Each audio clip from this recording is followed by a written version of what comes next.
apa itu ribut-ribut wush. Hitung manfaat nggak untuk rakyat. Karena fungsi transportasi massal itu di situ, bukan untung dan rugi. Jangan dihitung untung rugi enggak. Saya tanggung jawab nanti wush itu semuanya.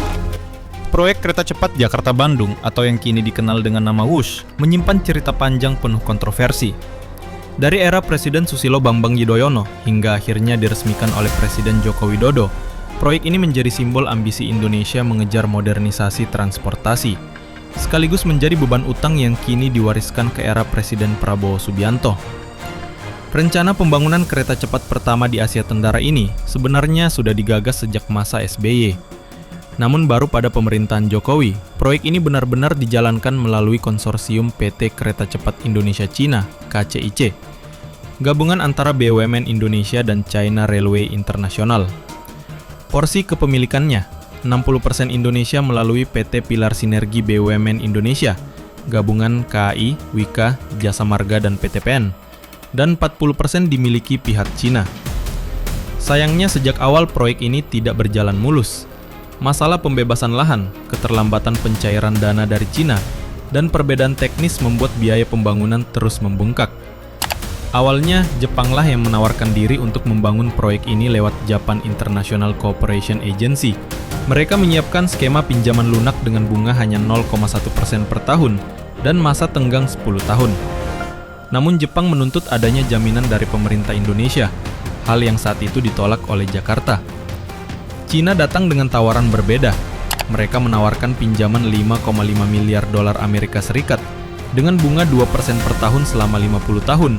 Dan yang paling penting, tanpa jaminan pemerintah alias business to business. Inilah yang akhirnya membuat Indonesia memilih Cina, meski bunga pinjamannya jauh lebih tinggi. Awalnya proyek ini diperkirakan menelan biaya 5,5 miliar dolar Amerika Serikat. Namun kini membengkak hingga hampir 8 miliar dolar Amerika Serikat atau sekitar 116 triliun rupiah. Dana pembangunan berasal dari pinjaman China Development Bank, CDB, sebesar 75% dan 25% dari modal pemegang saham. Kenaikan biaya ini disebut akibat cost overrun, termasuk keterlambatan pembangunan dan kenaikan harga bahan baku. Mantan Menko Polhukam Mahfud MD pernah mengingatkan bahwa utang besar proyek WUSH bisa berisiko terhadap kedaulatan ekonomi Indonesia jika pembayaran tidak terkendali. Sementara itu, KPK juga dikabarkan tengah menyelidiki dugaan penyimpangan dalam proyek ini. Namun di sisi lain, Presiden Prabowo Subianto menegaskan bahwa proyek WUSH tidak mengalami masalah serius. Dalam pidatonya saat peresmian stasiun Tanah Abang baru, Prabowo menyatakan, "Saya sudah pelajari, masalahnya tidak ada masalah. Saya akan tanggung jawab semuanya." Ia menegaskan, Indonesia adalah bangsa besar yang mampu menanggung proyek strategis seperti WUSH dan meminta agar isu utang ini tidak dipolitisasi.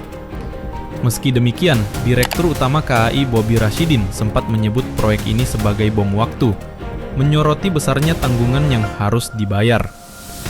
Pemerintah kini tengah bernegosiasi dengan pihak Cina untuk memperpanjang masa pelunasan dari 40 tahun menjadi 60 tahun.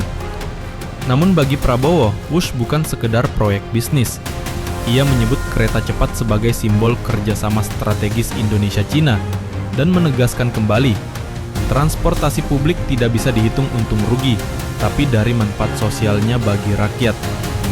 Pernyataan ini sejalan dengan pandangan mantan Presiden Jokowi yang mengatakan bahwa pembangunan transportasi publik seperti WUSH harus dilihat dari keuntungan sosial, seperti penurunan polusi, efisiensi waktu, dan peningkatan produktivitas masyarakat. Proyek kereta cepat WUSH kini telah menjadi simbol dua hal sekaligus, kebanggaan teknologi bangsa dan beban ekonomi yang harus dipikul generasi mendatang. Bagaimana menurut kalian? Silahkan tulis di kolom komentar.